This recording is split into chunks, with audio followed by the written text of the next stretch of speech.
Olá, gente, saudações de graça e paz, saudação fraternal da parte de Cristo Jesus, nosso Senhor e Salvador. Estamos aqui para mais uma aula, tá?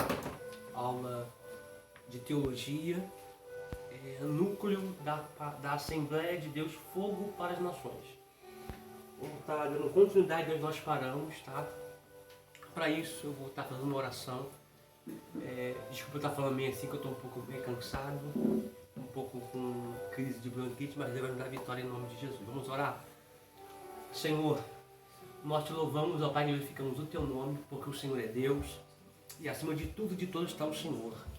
Pai, permita, Deus, que eu possa concluir esta aula debaixo da tua direção, debaixo das tuas mãos poderosas. Que essa aula de hoje seja produtiva para a glória, para a honra do teu santo nome. Nos direcione através do teu Espírito Santo para aquilo que o Senhor quer para nossas vidas. Nos direcione para aquilo que o Senhor tem para a nossa vida, Pai, o dia que é chamado hoje. Que o teu Espírito Santo nos revele o teu Espírito por trás da letra, para que possamos ter a compreensão exata de tudo que o Senhor quer transmitir aos nossos corações. Em nome de Jesus. Amém. E graças a Deus. Se eu no meio da aula der uma paradinha, você não se incomode não, tá? É porque eu falo assim, fico bem cansado, mas vamos lá. A gente paramos na aula passada sobre os três céus.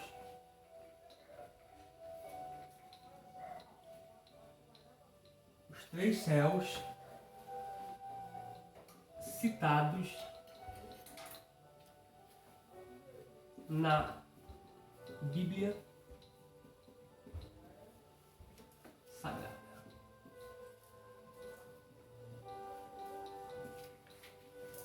Os três céus citados na Bíblia Sagrada. Vamos pegar por base dois textos bíblicos. Primeiro vamos ler em Gênesis.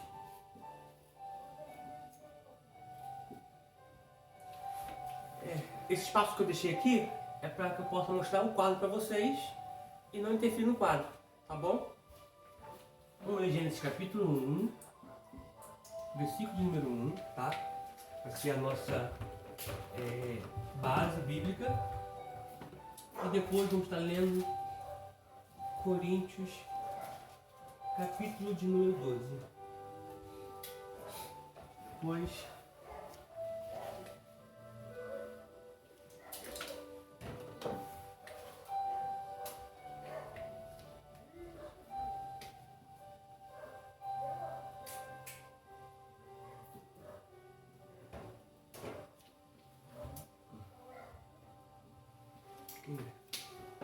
Coríntios, capítulo 12.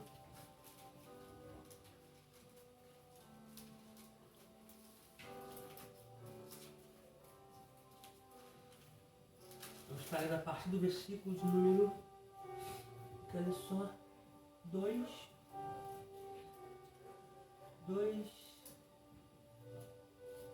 e 3.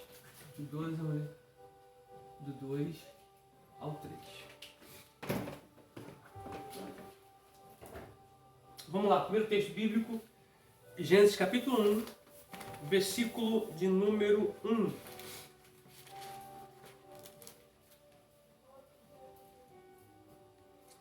Que diz assim, ó: no princípio criou Deus os céus e a terra. Observe que nessa leitura, os céus está no singular. Vida, vê se está pegando legal ali, por favor. Por gentileza. Vê se está dando pegar legal ali. O pessoal tem boa visibilidade. Sim. Acho que precisa ajeitar um pouquinho a câmera. Só um pouquinho. Só um adendo, pessoal. Obrigado, Gui. Só um adendo. Depois nós vamos tirar foto para colocar no grupo, tá? Do quadro. Para vocês não ter que tirar print do quadro no YouTube. Então nós vamos tirar foto do quadro e postar no grupo para vocês, tá? Voltando aqui. Gênesis capítulo 1, versículo 1, você vê que a palavra céus está no plural. A palavra terra está no singular. Um adendo. Deus começa a fazer de cima para baixo, porque é o céu que rege a terra. Lembra aquela expressão que Jesus disse para Pedro? Pedro, eis que te dou a chave do reino dos céus. Tudo que ligares na terra terá sido ligado nos céus, porque é o céu que rege a terra, tá? A terra é sombra do que é o céu, tá? Porque tudo que nós vemos aqui embaixo, como está lá em Hebreus 8, são sombra, figura, modelo, exemplo, tá? Então uma outra observação aqui. Quando Jesus ensina os discípulos a orar, a oração do Pai Nosso, está assim, ó: Pai Nosso que está no mais altos céus, seja feita a tua vontade, aqui na terra, como ela é feita aí em cima no mais altos céus, tá? Porque é os céus que rege a terra, ok? Agora para outro texto, 2 Coríntios, capítulo 12.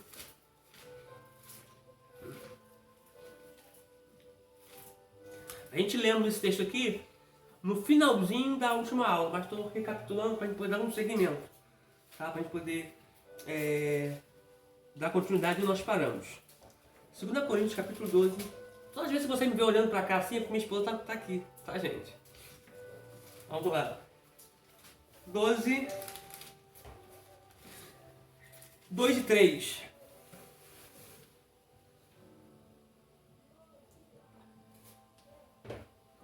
Escrito está, ó: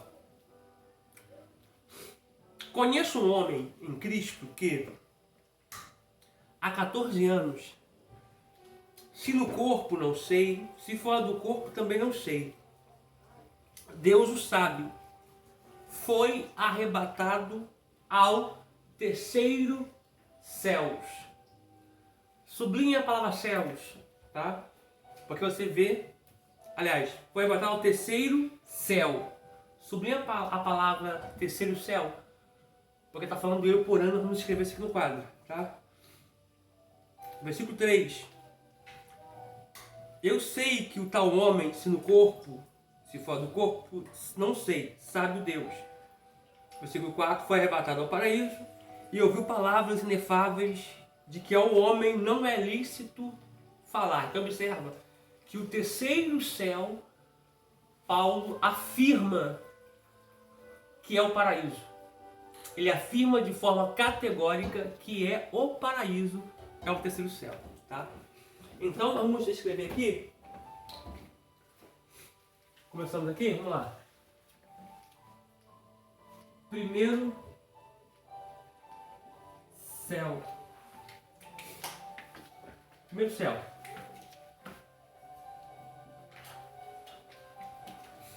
Vamos lá.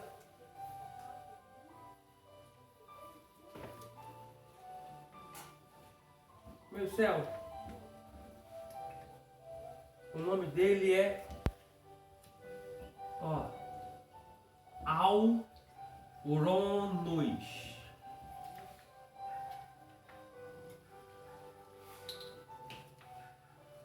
Que é igual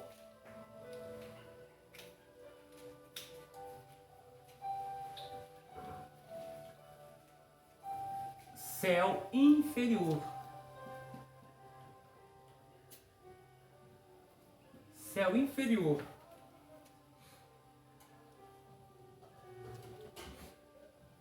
Vírgula.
todos escreverem. Um instantinho para vocês escreverem. Deixa eu sair do foco da câmera.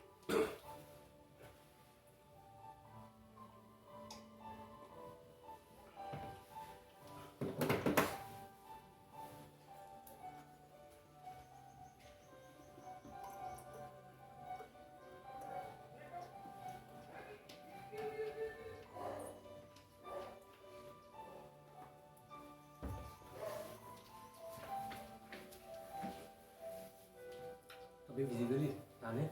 Vamos tirar foto também. Ok? Então, vamos lá, ó. Os 3 céus citados na Bíblia Sagrada.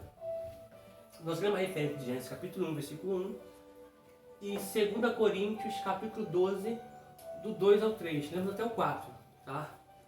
Que serve como base para a gente poder tratar dos 3 céus, tá? Que a Bíblia fala, que a Bíblia menciona.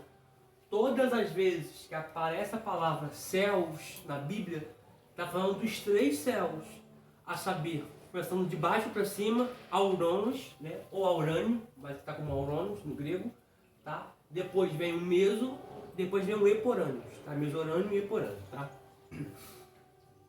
Vamos lá, ó. Primeiro céu, Auranos, céu inferior, tá? Observação aqui. É esse céu que a gente consegue ver. É o céu do pássaro, é o céu do avião, é o céu da nuvem, esse céu que a gente consegue ver, tá? Céu inferior. Esse céu é o local onde podemos ver claramente as nuvens, o ar atmosférico, sendo o céu que envolve a terra e o ar, tá? Céus. Em hebraico, a palavra céus é shamaim, tá? Esse prefixo aqui, tá? Esse prefixo aqui, ó, im, tá? Esse prefixo im é pluralidade em hebraico, tá? Quando a gente fala aquela expressão assim, Elohim, tá? O prefixo final im é plural, tá? Elohim simboliza a trindade ou deuses, tá? Mas quando nós aplicamos para o eterno, está apontando para a trindade, tá? Elohim, tá? Deixa eu escrever aqui rapidinho, ó. Elohim, ó. Elohim, tá? O Elohim, tá?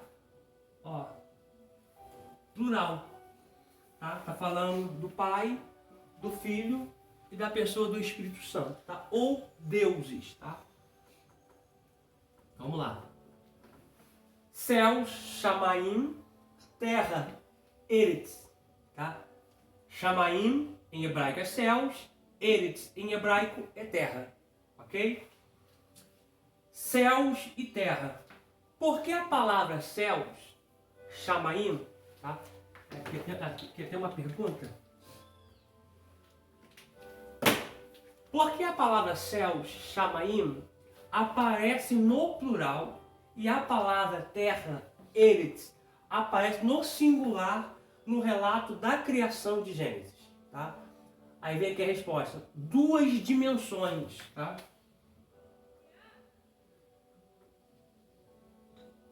Só um adendo aqui, o universo todo dia está se expandindo.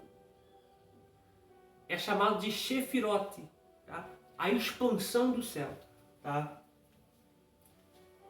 Isso provado cientificamente, tá? Existem 2 dimensões no relato da criação, tá? Então existem 2 dimensões no relato da criação. A celestial e invisível. Eu preciso que você atente para isso aqui agora comigo, tá? Nós vamos ler o texto já, tá? Essas 2 dimensões no relato da criação, essa celestial e invisível, é céus de Deus, tá? A material e palpável terra dos filhos dos homens, tá? Salmo 115, versículo 15, verso 15 e 16, vamos ler agora, vamos ler. Salmo de número 115. Sempre quando você for citar salmos, é número e verso. nunca capítulos. Tá? Salmo de número 115, verso 15 e 16.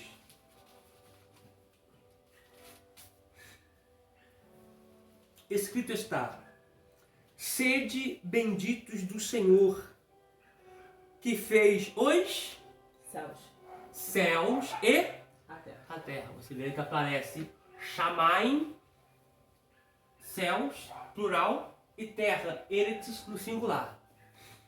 16. Os céus são os céus do Senhor, tá? Mas a terra deu a ele aos filhos dos homens. Tá? Então, segundo o relato bíblico, existe céus em plural, Shamai, e terra, eretes, no singular. Tá? A dimensão céu é sempre citada como sendo de cima. Tá? Vamos ler. Segundo Crônicas 6:18.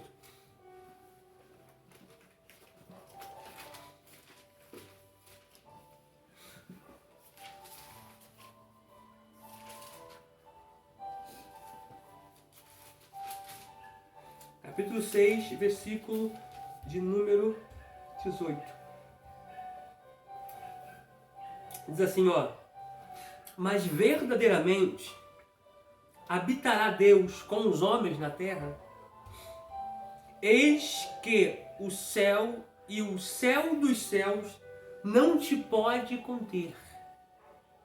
Observação: eis que o céu, Auranos, e o céu dos céus, o Eporano, o mais alto dos céus, não podem conter Deus por causa da sua grandeza. Eis que o céu e o céu dos céus não te podem conter, quanto menos esta casa que tenho te edificado. Então, Deus é tão grande que os céus dos céus não podem conter ele. Tá? Vamos ler outro texto. Salmos número 113, parágrafo 5 e 6.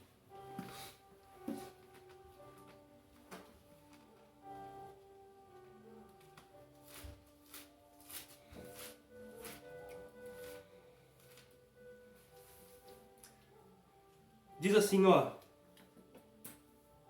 quem é como o Senhor, nosso Deus, que habita nas alturas? Deixa eu dar um adendo aqui.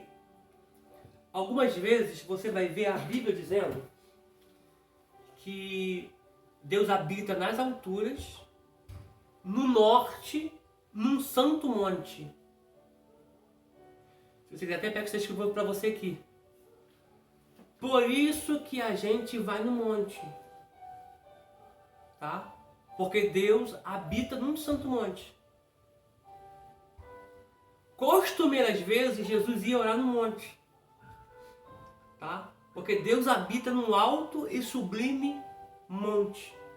Quando está lá em Isaías assim, ó, viu o trono do Senhor e o Senhor estava sentado num alto e sublime trono. Simboliza que Deus estava no norte, no lugar mais alto, em cima de um monte. Porque o trono de Deus está em cima do Monte Sião, lugar mais alto, ou Ticião, lugar mais alto. Quando ele faz uma reunião, a prestação de relatório dos anjos, ele faz no Monte de Bazã, que é no Mesorânio, tá? Só isso aqui a gente precisa pontuar. Vamos lá. Verso 6. Que se curva para ver o que está nos céus, Shamai, e na terra, eles, singular, plural. Deixa eu tirar a foto lá do quadro, para poder apagar aqui e dar continuidade. Vamos lá, gente, olha só. Abra comigo a vossa Bíblia, Salmo de número 125.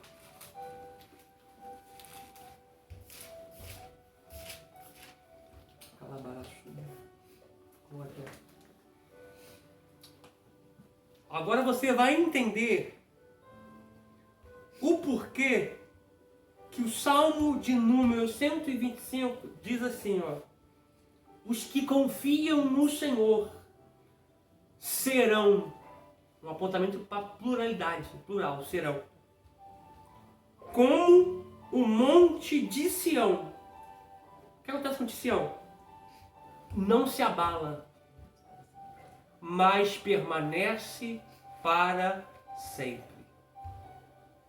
O salmista está dizendo aqui que quando você confia no Senhor, você será como um monte de Sião, que não se abala. Tudo pode acontecer, mas não vai te abalar, porque você vai permanecer para sempre. Tá? Outro texto, Isaías 57, por favor. Isaías 57. Enquanto você acha, eu vou apagar o quadro aqui.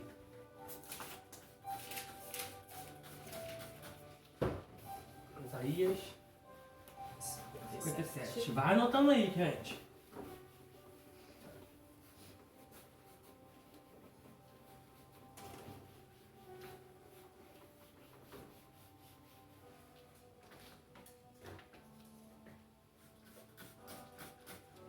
Isaías, capítulo de número 57.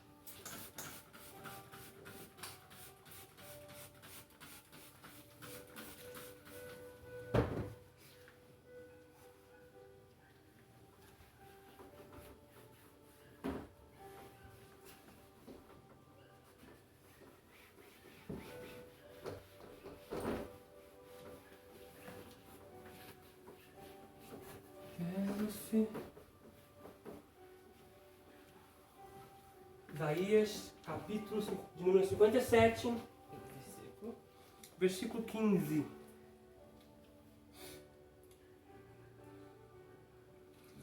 Porque assim, Isaías 57, 15.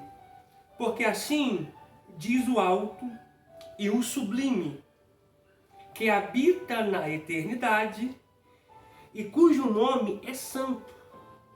Em um alto e santo lugar habito, e também com o contrito e abatido de espírito, para vivificar o espírito dos abatidos e para vivificar o coração dos contritos. Observa que esse texto está falando que o Senhor habita num lugar alto e também santo. Tá?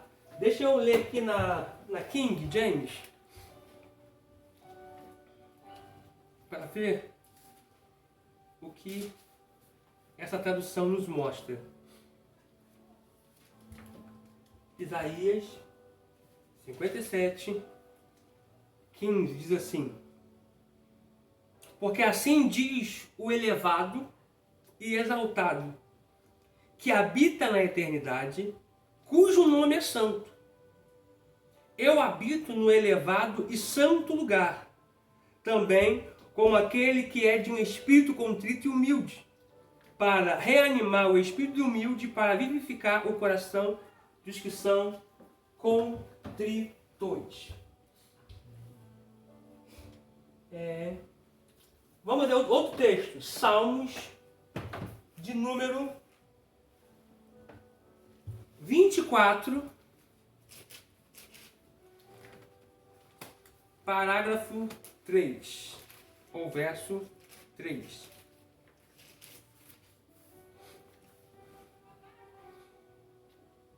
Quem subirá ao monte do Senhor? Ou quem estará no seu santo lugar? Está falando de Sião. Pegou aí? Vamos lá, outro texto. Salmo de número 15. Ô glória!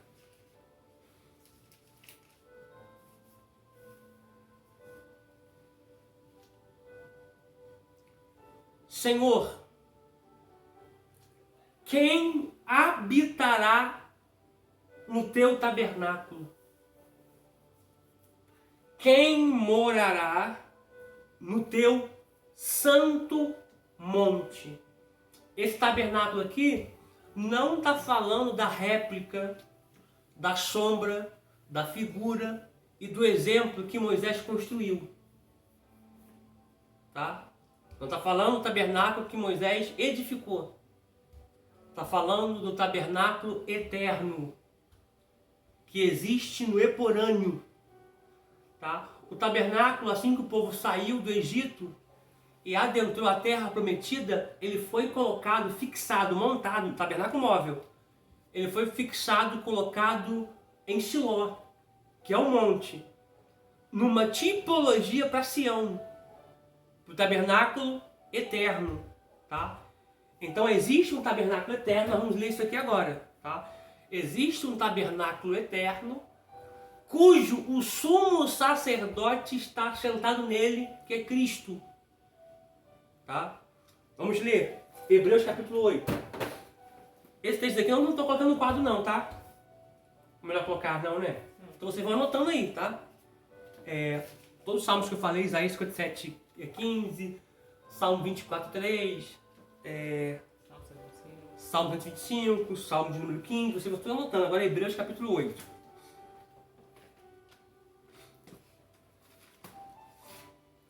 Hebreus capítulo número 8.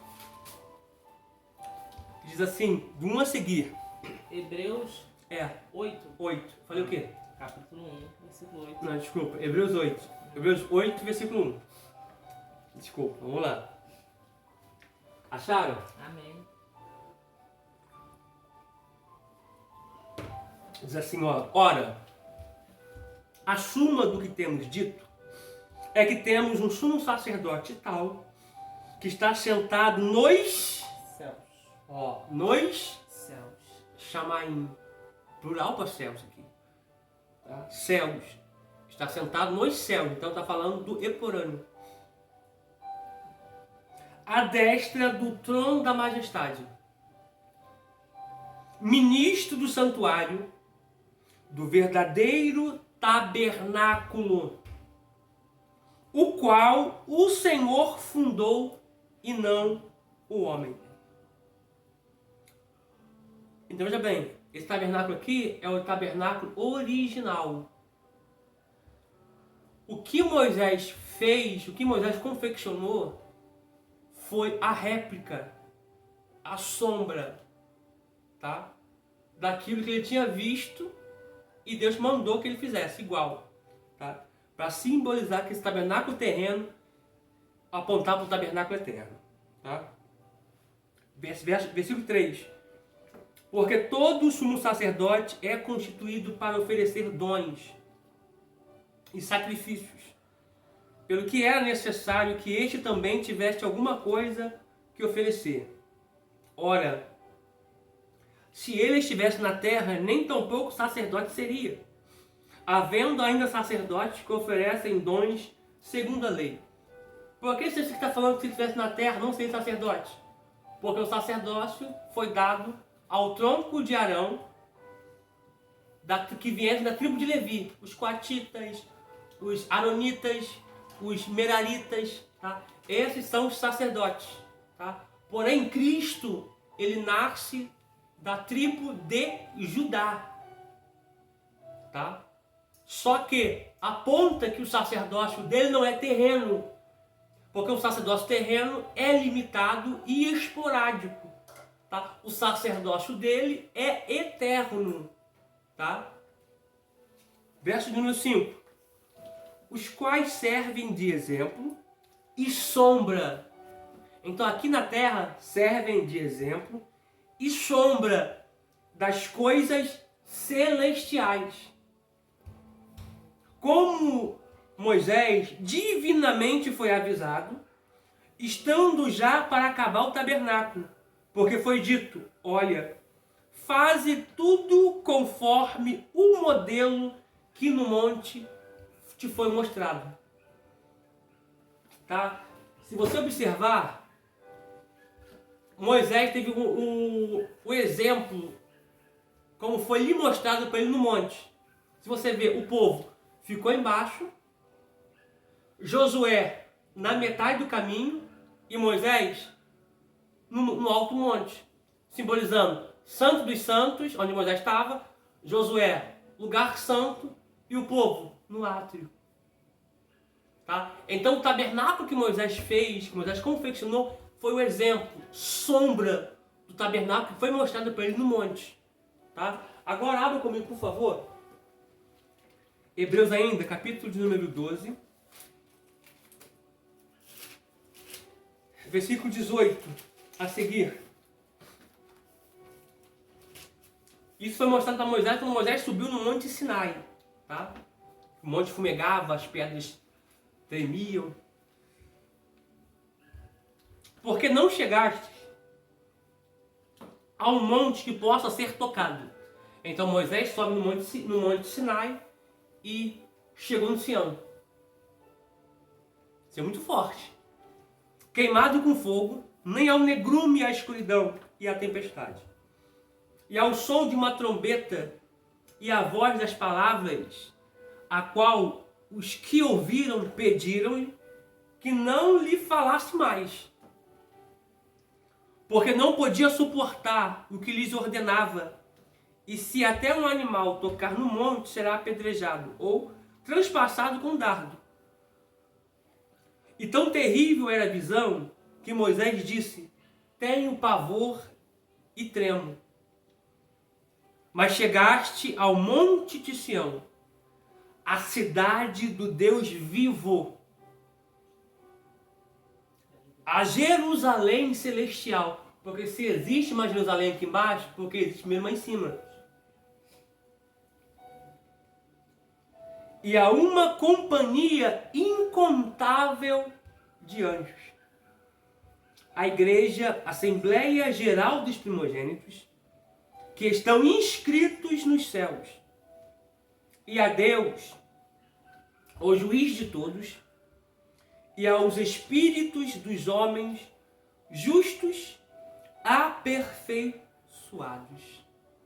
Observa aqui, Moisés subiu no monte Sinai, mas Deus trouxe ele para o Sião. Ele chegou à cidade celestial, a cidade do Deus vivo. Em observação, Moisés viu o tabernáculo, ele viu a assembleia dos primogênitos aperfeiçoados. Uma observação aqui, não tem ninguém que morre e fica desmemorizado, tá? Só que eu preciso quebrar isso aqui, porque o ensino passado nos ensinou que quem morre fica sem memória. E eu vou te provar isso biblicamente, quem morre está consciente, tem ideia, tem mentalidade, tem sentimento, tem tudo, tá? A priori, nós vamos estar lendo agora, para a gente continuar escrevendo o quadro, a priori, vamos estar lendo em Apocalipse,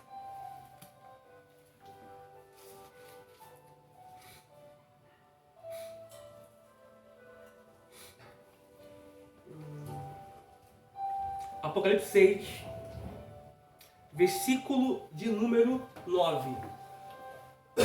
Localize aí, por favor. Apocalipse 6, versículo de número 9.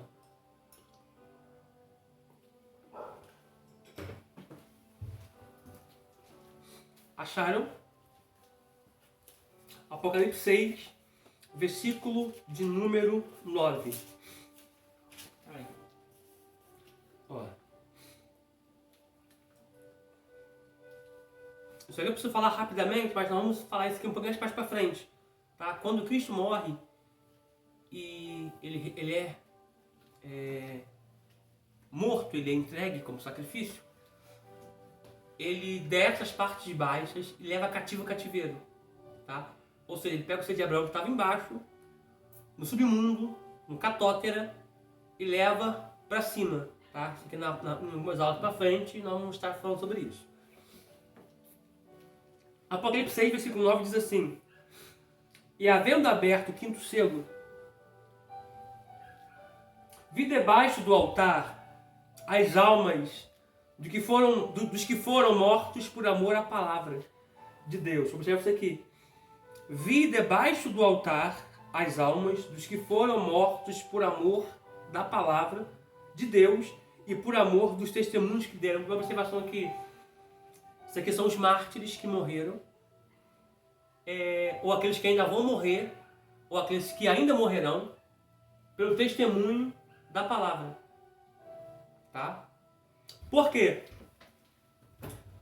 Quando João é levado para ter essa visão, o anjo faz questão de falar para João: João, escreve essas coisas que são as que hão de ser e as que acontecerão. Porque no céu, tanto o passado, o presente e o futuro é a mesma coisa. Tá? Por isso que o anjo faz questão de dizer para João em certo dado momento: João, escreve que isso são coisas que ainda vão acontecer. Tá? Porque no céu não existe cronos, não existe tempo. Tá? Uma observação: no mesmo instante que Deus viu você nascer, Deus viu você morrer. Mesmo instante. Porque para Deus, passado, presente e futuro é a mesma coisa. Tá? Porque Deus é antemporão. Está acima do tempo e não existe tempo para Deus. Tá? Nós estamos abaixo do tempo e dependemos do tempo para qualquer coisa. Deus não. Tá? Verso de número 10. E clamavam com grande voz. Peraí, as almas estão debaixo do altar, mas estão clamando. Estão debaixo do altar, mas estão clamando.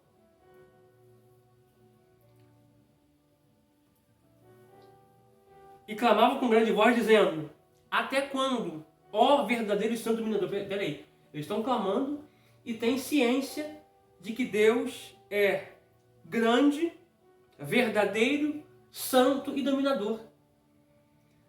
Aí eles também têm memória, porque vai dizer aqui, ó: não julgas e vingas o nosso sangue dos que habitam sobre a terra. Aí olha o verso de número 11.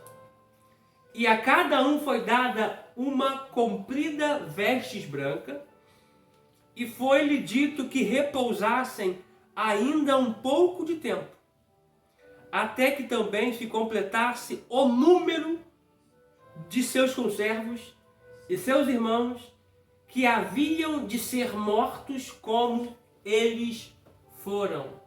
Veja bem, não quer dizer que Deus mandou eles repousar e descansar, porque eles estão inativos, que eles estão dormindo. Não. Eles estão descansando, mas ativos, consciência ativa, memória ativa, sentimento ativo. E detalhe, o versículo 11 diz que Deus tem um número exato de quem vai morrer pelo seu testemunho. Não vai passar e também não vai sobrar.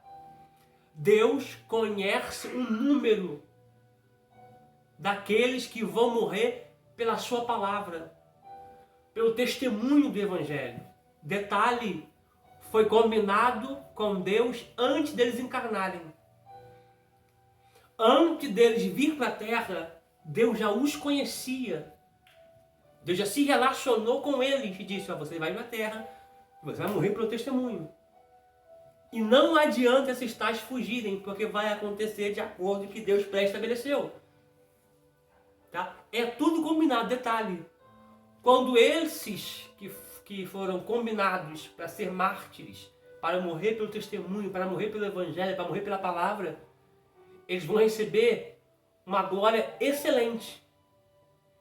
Eles vão receber uma recompensa excelente, a ponto da gente querer ter morrido no lugar deles na ressurreição, quando eles receberem uma glorificação excelente da parte do Todo-Poderoso.